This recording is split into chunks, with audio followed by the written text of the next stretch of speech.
This video was recorded a few hours after we received and set up our new Anova Precision Oven. We've used Anova Precision temperature control units in water bath for sous vide cooking, and we thought it appropriate to try doing a prime steak sous vide in the new convection steam oven.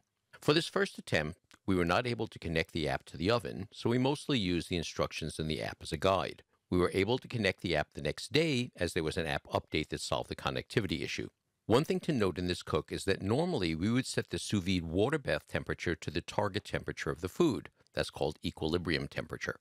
However, in this test, we followed what Anova calls sous vide express. So the oven temperature was higher than the target meat temperature, which reduces the cooking time. You'll see how I lowered the oven temperature at the end so that the food could be held at that target temperature until it was time for searing. I hope you enjoy our exploration. All right, well, we're going to try the inaugural run on this cooker, and we're doing a couple of steps. We decided to do an expensive cut. We're going to do a piece of steak. This is a New York strip, bone in. I guess you would call this sort of one end of a porterhouse. And so I'm just going to put salt on it, all sides. Normally I would do this on our butcher block, except the whole cooker is sitting on the butcher block at the moment before we find its final resting place. So let's salt this well. It's about 1.5 inches thick. We're talking about a $30 piece of prime beef here, which we would normally cook sous vide, but we're going to try it here. And then we need some garlic powder, plenty of garlic powder. Normally Lauren would do this, except she says, "You do it." Okay, I'll play with the new toy. Give it some garlic all the way around.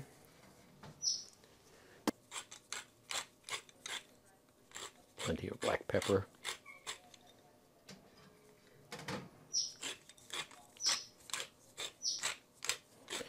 And now we're going to take it out of here and let it rest for a little bit. I'm going to follow the instructions in the app.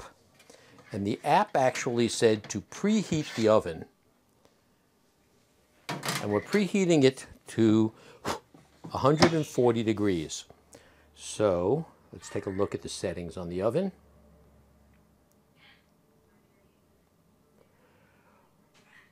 I'm setting it to 140 degrees in sous vide mode. So we've got the rear heating element. You see this is regular mode, sous vide mode. We're setting it to an internal temperature of 140 degrees. I'm going to set the probe to 123.8, which should be a little lower than medium rare. I'm setting the humidity to 100%. And if I press start here, I don't have the probe plugged in at the moment. There's a probe that will get plugged in over here. So I'm just setting it up here, and we'll just start. And 100% should start feeding some steam into it. And we'll see what it does.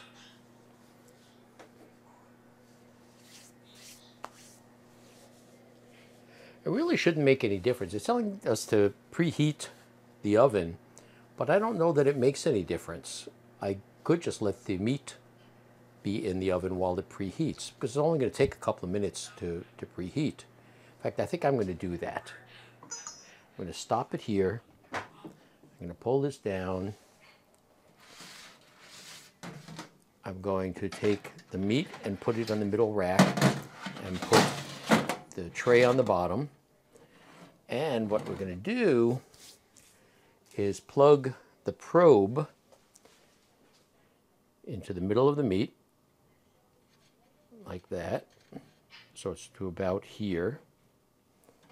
And I'm going to plug the probe here. And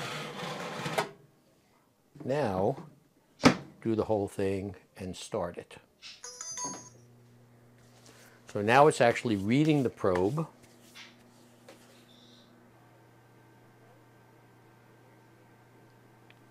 Okay, so let's see what it does. I moved the camera down a little bit. It's showing that it's coming up to 140 degrees. Now normally I would be cooking the steak at about 130 degrees in 130 degree water in a plastic bag sous vide. This is a little different. This is doing it at 140 degrees, but because I can actually monitor the temperature inside the meat, we're looking for the meat to be at 123 or 124 degrees and 100% humidity. So it'll be interesting to see the boiler, see if this water level drops, see any steam coming up. It probably won't do anything until it reaches temperature. But you see that the meat is at about 48 degrees and the cooker is coming up to temperature. And because it's in sous vide mode, it should maintain a very constant temperature. And we'll see how this works out. Because we're cooking at a higher temperature than the target temperature, 140 versus 123, 125, it will cook faster, but we'll see if the results are the same. So when this comes out, it should be kind of gray in typical sous vide, ugly gray meat, at which point we will sear it. I haven't decided if I'll use a searzall or if we'll do it in a cast iron pan. But this should be faster than regular sous vide. I hope it's good results because, as I said, this is a pretty pricey little chunk of meat here. But it's not a bad thing for the inaugural launch of this in our kitchen to see how it's going to behave. And tomorrow Lauren is going to try roasting a chicken. So that's for tomorrow.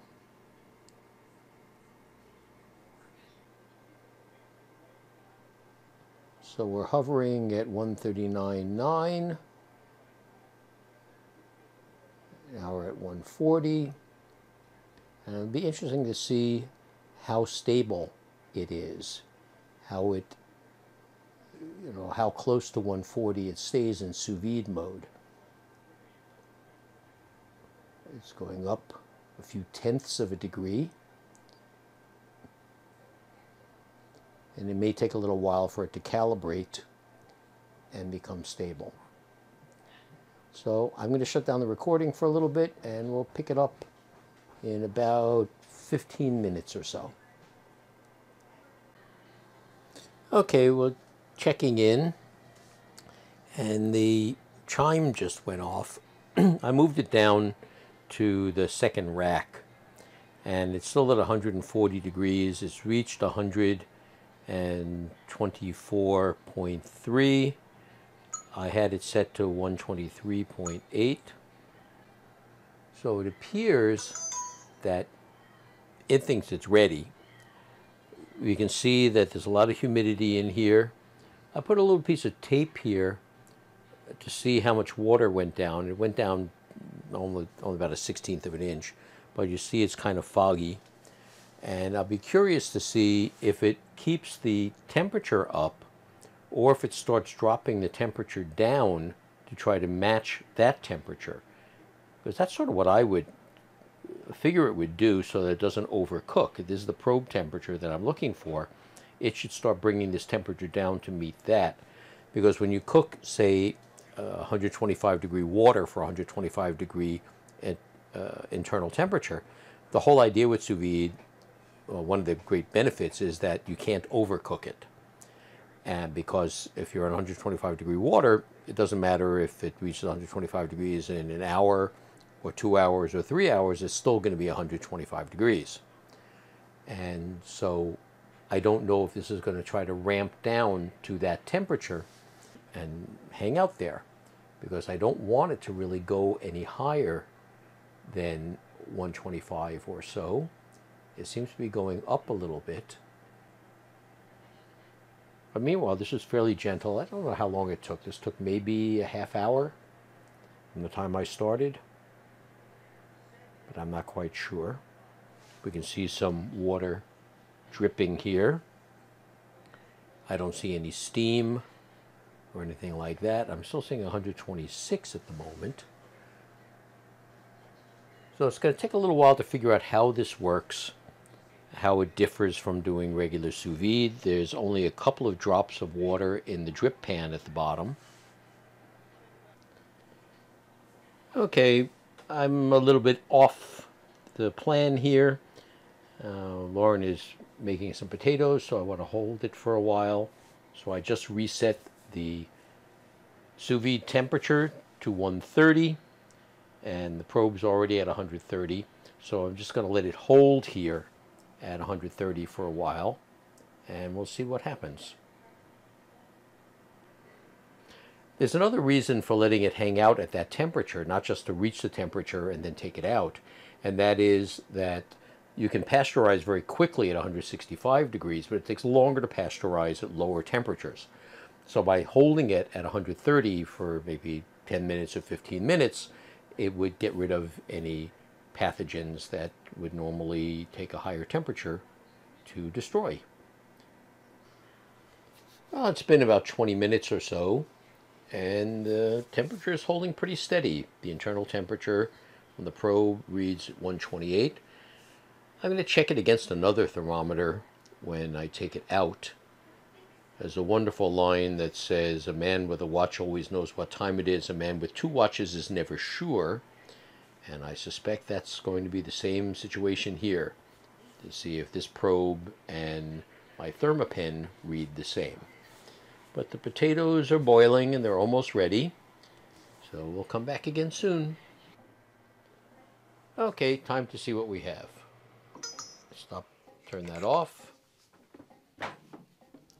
Let's bring this out. Take a look. First thing I want to do is see how the temperature reads.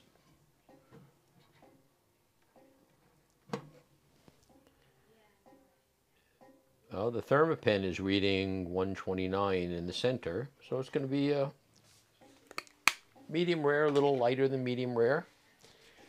It's not quite as gray as it normally would be. That's not a bad thing. There's some water here.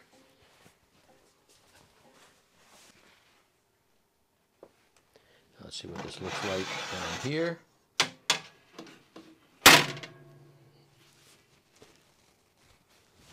And so I'll just dry this off here. What you have to do with sous vide is get the moisture off the surface. It's very tender. I'm going to add a little more salt to the top. I don't want the pepper to burn, so we'll leave that alone.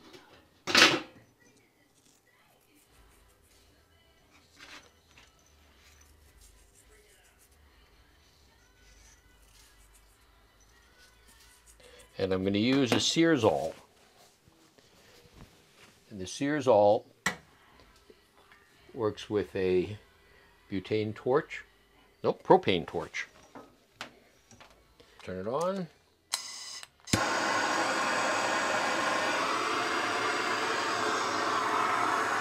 So this torch winds up acting as an infrared heat source.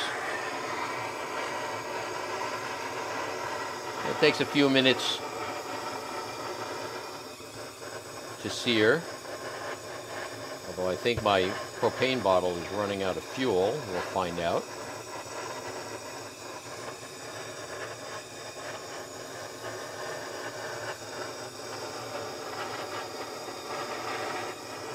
I think I have enough here for this steak,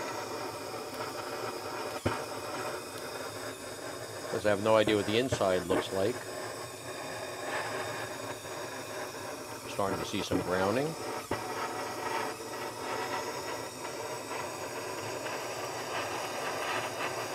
So the nice thing about sous vide cooking in general is that since it's done at such a gentle temperature, you get the same done this all the way through and not just say medium rare in the middle and well done towards the edges.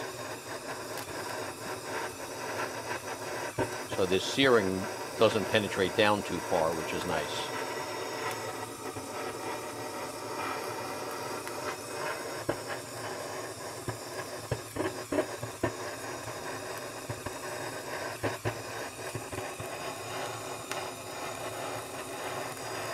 I think I'm getting close to the end of this propane tank.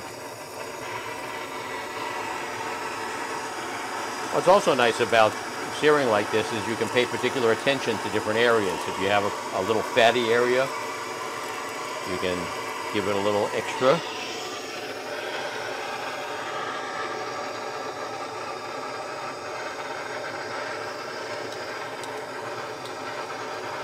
Let me turn the meat a little bit.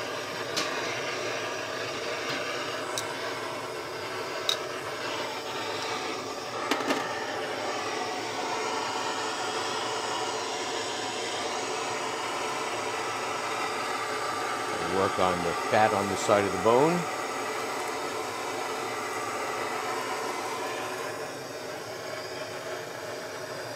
Of course, I could have seared this in a cast iron pan with a little butter and things like that, or I could have put a little oil on this, but I'm not going to. I just want to see how this compares to my normal sous vide routine.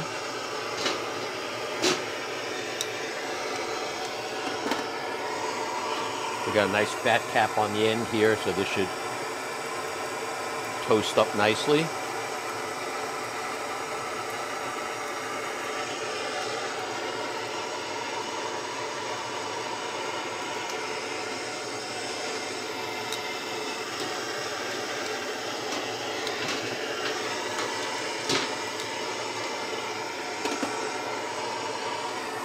I've also done this with a butane torch.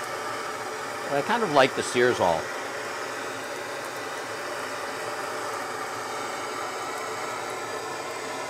I'll hit this again when I turn it over. But you see it's gone from this gray to kind of a nice crust. Things are sizzling.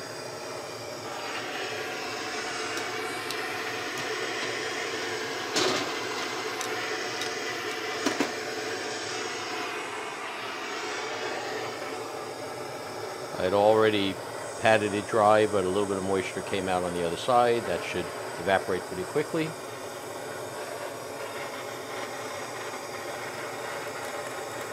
And hopefully we will do this steak justice. As I say, this is a piece of prime meat. Picked it up our local butcher here. And it would be nice to have a really nice meal tonight.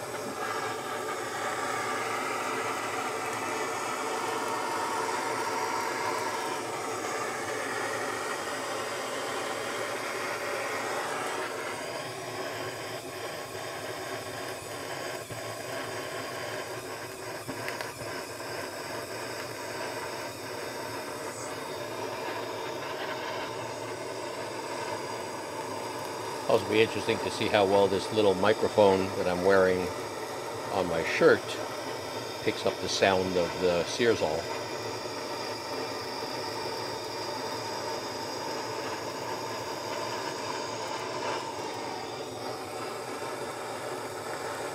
I'm coming awfully close to the meat, which seems to be the way the Searsall seems to work best.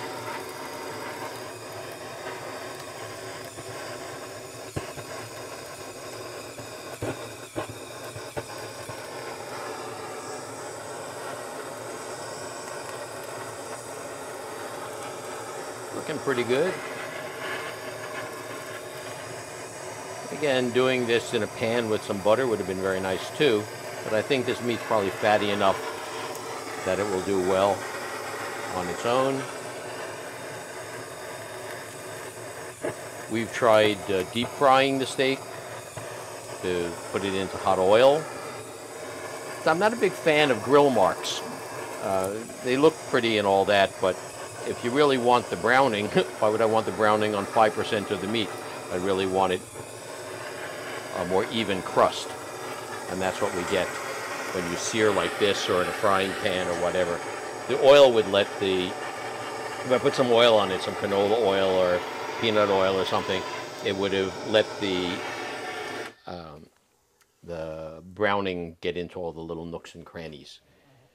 But that's what it looks like. Let's see what the other side looks like. I think maybe I'll just do a little more on this fat on the end here.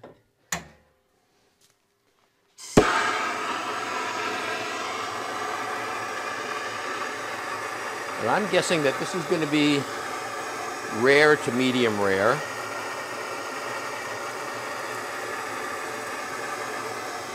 That's what I'm hoping for anyway. And I will adjust for the next cook if need be.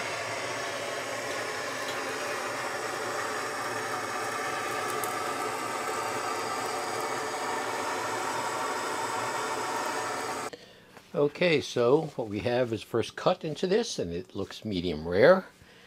It looks pretty good. You'll see how it's pretty even from edge to edge. Very little juices coming out.